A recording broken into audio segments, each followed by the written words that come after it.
అల్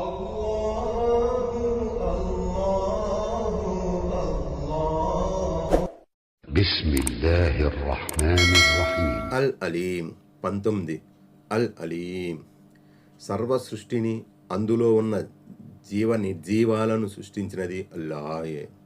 ఏ వస్తువుని లేక ప్రాణిని దేనితో సృష్టించాడో ఆయనకే తెలుసు.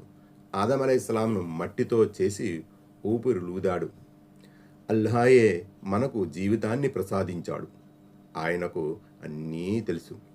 అతి సూక్ష్మమైన అణువు నుంచి పెద్ద పర్వతం వరకు, చిన్న చీమ నుంచి మానవుని వరకు ప్రతీదీ ఆయన జ్ఞానంలోనే ఉంది. వీటి ఉనికికి సంబంధించిన జ్ఞానాన్ని ఆయనే సృజించాడు.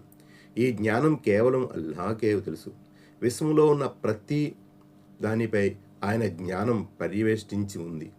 ఏది ఆయన జ్ఞాన పరిధికి వెలుపల లేదు, మరేది ఆయనకు తెలియకుండా లేదు. అల్లా జ్ఞానంతో పోల్చుకుంటే మానవుని జ్ఞానం మహాసముద్రంలో నీటి బొట్టు కన్నా తక్కువే. మానవుడు తెలుసుకోవలసింది మరెంతో ఉంది. మనకు తెలిసిన దాంతో లేక యూనివర్సిటీల ద్వారా పొందిన సర్టిఫికెట్లను చూసి గర్వపడకూడదు. అల్లాహ్ అల్ అలీం జ్ఞానంతో పోల్చుకుంటే మన జ్ఞానం దేనికి కొరగాదు. ఆయనకు సర్వకాలాలు తెలుసు. ప్రతి దాని విధివ్రాత అల్లాహకు తెలుసు. ఆయనే మన మార్గదర్శకం కోసం దివ్య ఖురాన్ను పంపాడు.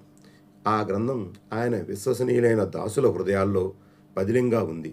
భూమిపై ఉన్నది, భూమి లోపల పొరల్లో దాగి ఉన్నది, ఆకాశం, నక్షత్రాలు, సూర్యచంద్రులు, గ్రహాలు అన్నిటినీ అల్లాహే సృష్టించాడు. మన ఆలోచనలు, వాటి అంతరార్థం కూడా అల్లాహకు తెలుసు. ఇతరులకు మన రహస్యాలు తెలియకుండా దాచగలం, కానీ అల్లాహకు తెలియకుండా మనం ఏదీ దాచలేం. మన ఆలోచనలు, మన పనులు అన్నీ అల్లాహకు తెలుసు. మన అంతర్బాహ్యాలు, నిజాలు, మంచి చెడులు అన్నీ ఆయనకు తెలుసు. కాబట్టే అల్లా అల్ అలీం అని పిలువబడుతున్నాడు. ప్రతి దాని పుట్టు పూర్వోత్తరాలు అన్నీ కేవలం అల్లాహకే తెలుసు. ఒక వస్తువు ఉనికిని తెలుసుకోకుండా దాన్ని ఎలా ఆయన సృష్టించగలడు? ఏది ఆయన జ్ఞాన పరిధికి వెలుపలేదు. అంతటి మహిమాన్వితుడైన అల్లాహ్ మాత్రమే ఆరాధనకు అర్హుడు. మనమంతా ఆయన్నే విశ్వసించాలి. ఆయన పట్లనే ఆరాధనాభావం కలిగి ఉండాలి. మన ఆచరణకు ప్రతిఫలాన్ని ప్రసాదించేది ఆయన మాత్రమే.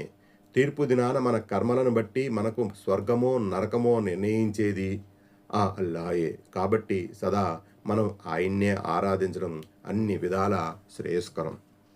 మన ప్రభు మనల్ని సమావేశపరుస్తాడు. తరువాత మన మధ్య తీర్పు చేస్తాడు. ఆయన సర్వజ్ఞుడైన న్యాయాధిపతి. దివ్య ఖురాన్ 34:26.